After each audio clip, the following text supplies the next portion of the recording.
is a Bramble Jam podcast.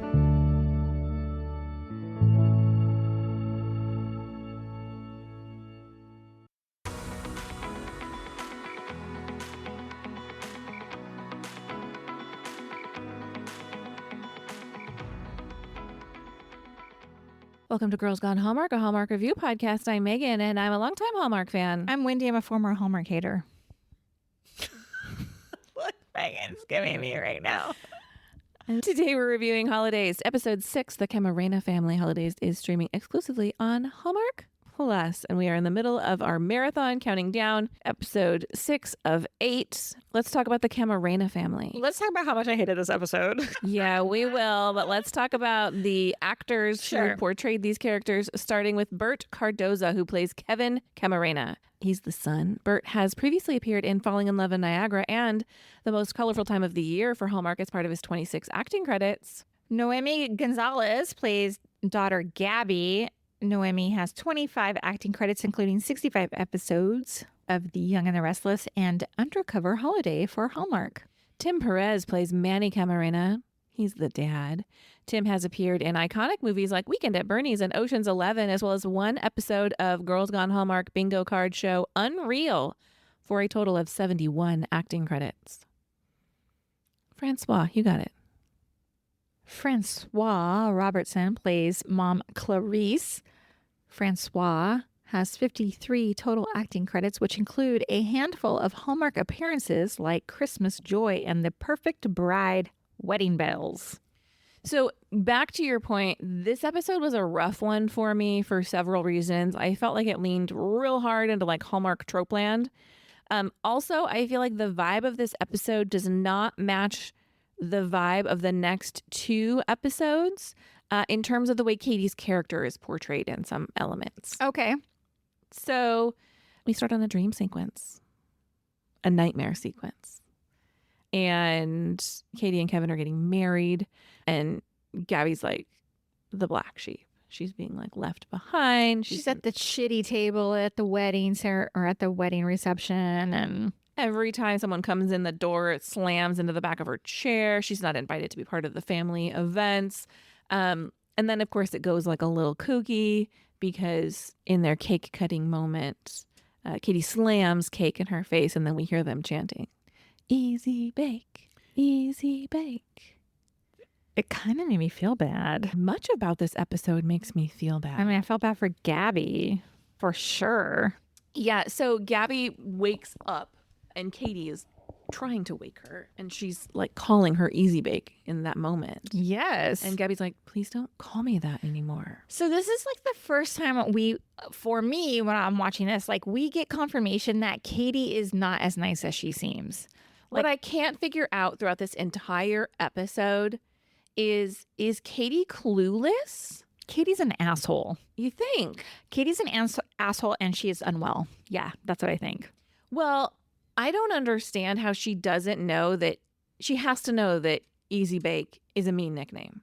Absolutely. Like, she has to know. I mean, spoiler alert, for the end of the episode, she knows the second it happens that it's mean. Mm-hmm. I think that's my issue with this episode is I find a lot of it kind of unbelievable. Like the way Katie behaves, I don't buy it, I guess. And Gabby doesn't buy it either. Like we've got this split of like mom and dad love Katie because Kevin loves Katie and they're so happy and they're so glad to have her in her family. And Gabby's like, yo, she is not what she seems. I mean, once again, like Gabby's trying to film her cooking audition. She's making breakfast burritos and Katie ordered breakfast burritos for the whole family. Yeah, this bugged me because it's the second time that it's happened. And the family's just like okay with it. Like the mom and dad are like, "Oh, but Katie's so nice. So let's disregard what you're doing for us right now and give all the praise to Katie." I just can't understand the parents in this situation being like, "Oh, my daughter was cooking a meal. Let me eat this takeout instead." Yeah, I know. I know. Oh, I'll pop this in the refrigerator and heat this burrito later. I will eat the homemade burrito that my daughter is making. Of course, we also see more like Manetti Hanahan drama because Manny's like so over Chuck and his bucket lifter next door. And Gabby's like, "Oh yeah, we hate the Manetti Hanahans." And Dad's like, no. Like my beef is with Chuck. Not the whole family. Not with Katie. Right. Yeah. Yeah, but I'm sure like growing up, you don't think You don't think the whole family got thrown under the bus? I think they totally got thrown under the bus. I mean, you definitely see that with Chuck, right? Because like later in the episode, like Chuck is not welcoming to Kevin. Right. And I'm sure Manny felt the same way. But in this moment, he's like, no, we love Katie. This is just Chuck. And Gabby's like, no, maybe we don't love Katie. Yeah. Another thing that really kind of pisses me off about this episode is like, you're telling me the mom was not aware of like this entire like Easy Bake nickname that Gabby had. It was so traumatic. Like if someone's mean to my kid, they're on my list for the rest of their lives. Burn their house down. Yes. Like, yeah, I really have, I would believe it more if we saw like mom struggling with like, okay, well, my son loves her, but she was mean to my daughter. Like, how do I rectify? Yeah. How do I reconcile those That two would have been a better things? story. Instead of just like ignoring everything Gabby says. Like in my mind, they're just like gaslighting her this entire Totally. episode. And Gabby does go to her brother because Kevin and Katie are going to play Santa and Mrs. Claus at the stroll. And he's talking about a future with Katie. And Gabby's like trying to influence him. Like she's still a mean girl. And he's like, you're overthinking it. And I'm like, believe her. Believe women. Yeah. I mean, Gabby's feelings are super valid here. And Kevin's just like, well, give her a chance. Like Kevin was not hearing her, though. He was not hearing her. He wasn't hearing her. And like to prove Gabby's point, Katie comes in. Katie's probably heard what Gabby was saying, but she's like, is that what you're wearing? Again, mean girl. She just like, how is it not obvious? It is so obvious. Cut to the scene that I'm convinced was meant to be like a horror film. Tell me more. They're going to go chop down a tree in the forest. Yeah. And these are things we are not familiar with. Where we live, you don't go cut down trees. well, here either, by the way, because in my notes, I'm like, I'm not actually sure you're allowed to just like show up in a forest and chop things down. But Katie, she's leading with confidence and she's got a chainsaw and Kevin seems to think that's pretty hot. And so Gabby's like, okay, they all go. And Katie, again, she's like, you seem tense. And she tries out some new nicknames on Gabby, like Slowpoke and Gabs. And Gabby's like, knock it off. Like, leave me alone. I mean, isn't there a part of you, if you were Gabby, wouldn't you be like, stop this BS right now? Yeah. Like, I don't know. Like, I don't like the character of Katie at all. And I was mad at Gabby for not, like, you're a full adult now. Like, I know, like, when you're made fun of as, like, a middle schooler, like, those wounds run deep for a long time. But, like, I needed Gabby to, like, stand up in that moment and just be like, STFU. Agree. And even Gabby's like, don't you think like it's weird us hanging out after our past? And Katie's like, it's just a time of peace and goodwill. And I'm like, what are you doing? What are you doing? Again, they arrive at the magical Christmas tree forest and they find the perfect tree that is exactly the right size. Of course, Gabby's usually the one to pick the family tree, but you know, Mom points out like usually Gabby picks the perfect tree and Katie kind of lets her, but she's not going to let it end there because as she's cutting down the tree, shocker, it falls on Gabby. Right. I was like, that does seem physically impossible based on the direction that they're cutting the tree that would fall towards Gabby, but you can also see it coming. There's like timber moment and more Mean Girl stuff. Like Katie's filming it now? Yes. Yeah, like in her face. Like, In what world are these people not like, oh, maybe Katie is kind of terrible? Katie's the worst. I have no empathy for Katie whatsoever. Me either. None. Zero. And she comes from that Manetti Hanahan family. Dad's an asshole. Sister's an asshole. They're all terrible. Yeah. I mean, there is some redemption in their story, but like... Yeah, Clark's the only nice Manetti Hanahan. It's right? Okay. So Katie's like, I'll take you to the salon to get all the sap out of your hair. And they're like talking about all going to the salon together. And as they're leaving, Gabby clocks a sign, shocker, that says, logging and cutting strictly prohibited. Yeah, but that doesn't even play out, right? Yes. It does? You haven't seen the whole series. Oh, okay. It plays out in a very silly way, but Oh, great. they close the loop. Okay. This, again, next scene has horror movie vibes at the salon for me. Katie's absolutely unhinged in this moment. She's like, I heard you trying to sabotage my relationship. And I'm like, get out, Gabby, get out. Yeah. Yeah. And Katie's like, I'm trying so hard for us to get along, but Gabby keeps getting in the way. And no, you're not trying. I wonder if it's like the product of being from a big family where you just like that family, the Minetti-Hanahan family is like so filled with conflict and strife that you don't really know. Like, do they not know how to behave? It's very odd to me. And Katie makes a comment like, I guess being a Minetti-Hanahan isn't good enough for a Camarena. And like, is that the vibe here? Like the Camerenas think they're too good? That's not the impression I got. Nope. That's not I the just got the impression like Manny is super annoyed by Chuck. Yeah. Like Chuck annoys him. Like his lights are too bright. His Chuck's bucket not a lifter. nice guy. No, Chuck is not nice. But at this point, we don't really know that so much. We just know that he's like real big on Christmas. Mm-hmm. I just think that Manny finds Chuck annoying, not so much like beneath He him. doesn't. Yeah, exactly. That's what I was going to say. Then it gets real weird. Because Katie says, Kevin and I are going the distance. And you're going to be left alone in the desert? She's like, basically, like, you need to stand down. Or I'll murder you? Yeah, it was weird. In my notes, I wrote, Katie as in, well, this is actually a weird storyline. She seems sad that Gabby's not on her side, but she makes these weird threats. Watching this, to me, I was like, this is so not Hallmark, like in the vein of Hallmark. And while I often praise Hallmark for playing outside of the box, like I did not like any of this. So I will say I've seen the next 2 episodes, and I'm telling you, the way this storyline plays out, it doesn't match the tone of this episode at all. Again, this episode is dark. It has like a horror movie undertones. Threats? Yes, it is a very different vibe from the entire rest of the series for me.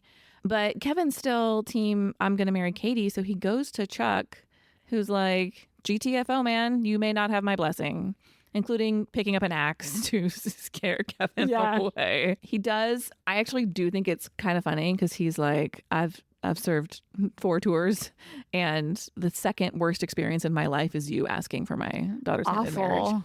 It's like, Awful. yikes. And this goes back to Chuck being like a real jerk because like he might have a problem with Manny, but what's the problem with Kevin? Yeah, exactly. Other than being the family. And then if you really want to like deep dive into it, is it because they're not white?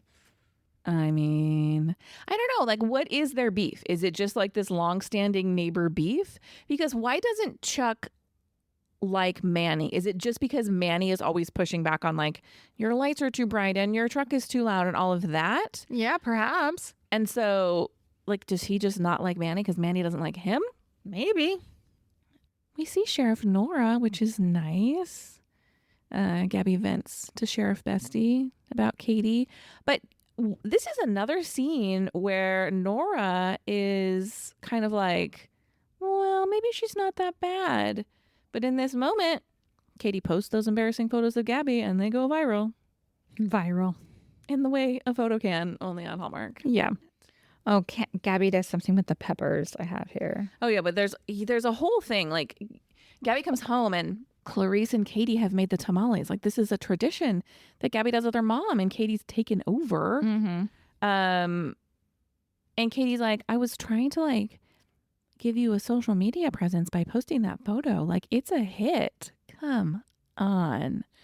So this is when Gabby decides, I'm going to make this.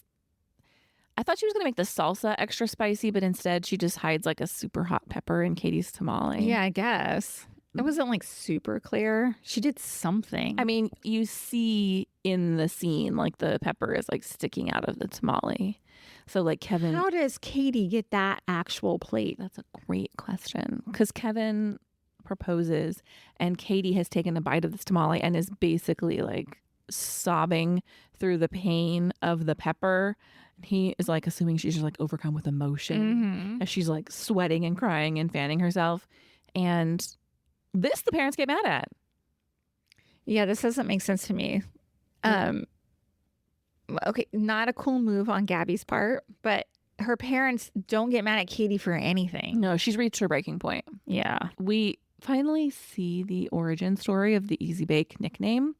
And what I think is interesting is like, you see Katie call Gabby Easy Bake, and then you see all the other kids pick up on it, and young Katie seems to realize the error of her decision when like this funny throwaway mean girl comment was picked up and is now going to be the thing that's going to fall. Like, she seems to regret it, Right. but she never does anything about it. Like, she participates. Mm-hmm. And continues to call into her adulthood. that. Yeah. Mm-hmm. Yeah. Gabby shows this video to the sheriff and she was like, it is pretty damning. And Gabby's like, yeah, I'm showing Kevin. And Nora's like, whoa, whoa, whoa, whoa, whoa. I don't know. Now, what would you do here? Are you just like so frustrated? You're like, yeah, I'm going to show the video.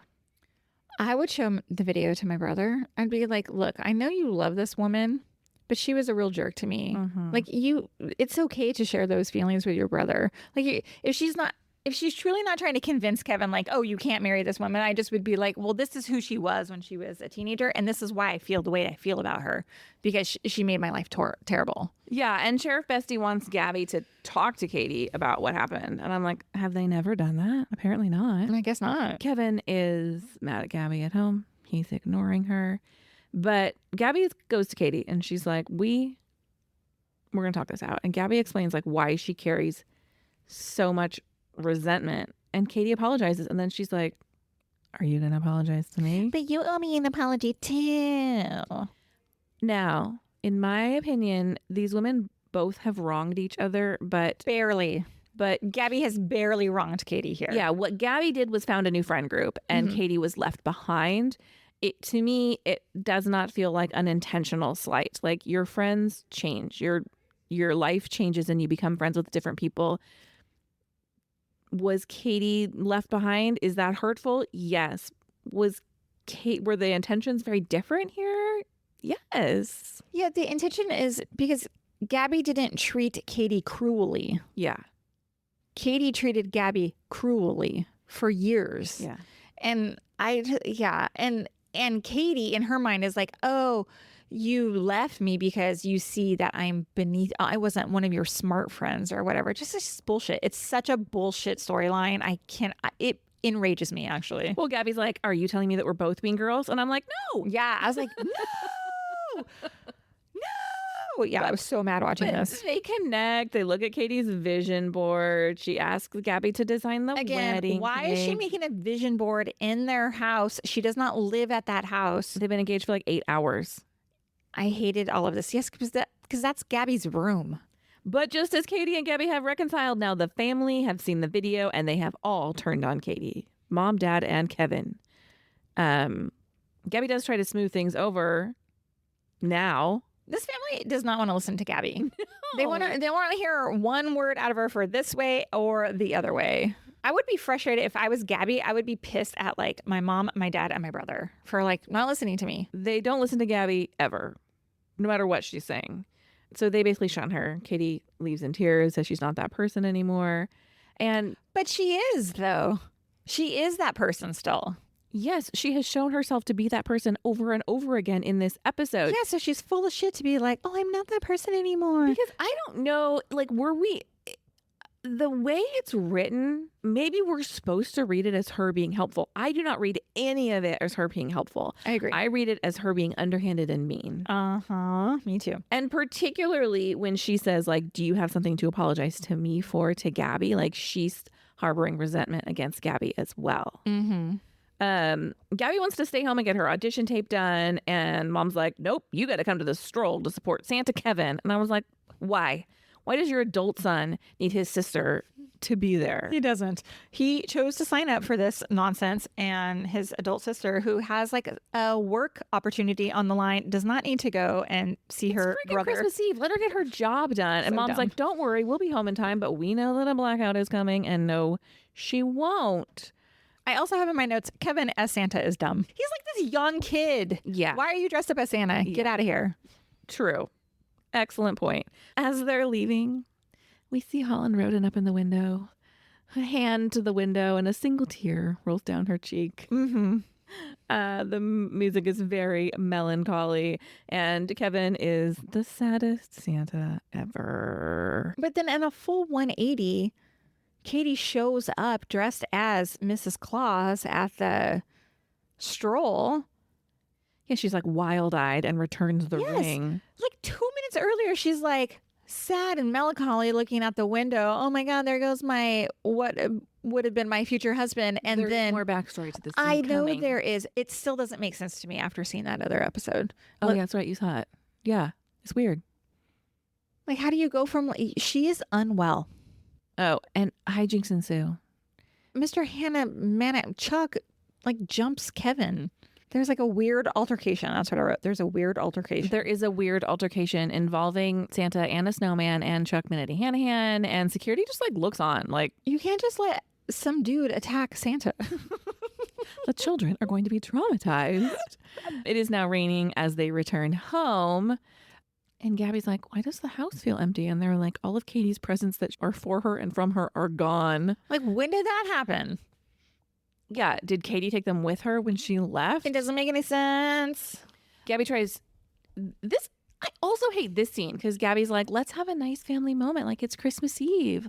Let's have a nice drink. Let's hang out. And they're like, peace, I'm tired. They're like, it's done. This day's been too long. It's too much. Which I can understand at some point. But like, Gabby is trying to like rally the family just to have like a nice Christmas moment. Finally, the four of them together. Like, I feel like this family hates Gabby. And there's no reason to. Oh, they go to bed. Gabby's about to start filming her audition video. And you know what happens? She's taking shots. I'll tell you that much. Yes. She's too emotional to film the video. And before she can get it done, boom, the power goes out. The end. Does this get wrapped up in the last episode too? Her audition video? Yeah. Yes, in actually a very nice way. Okay. Hey, thanks for listening to this episode of Girls Gone Hallmark, a Bramble Jam podcast. If you love this podcast, we love your 5-star ratings and reviews. Please open up the Apple Podcast app and let everybody know why you love our podcast. And we'll be back tomorrow with episode 7. Bye. Bye.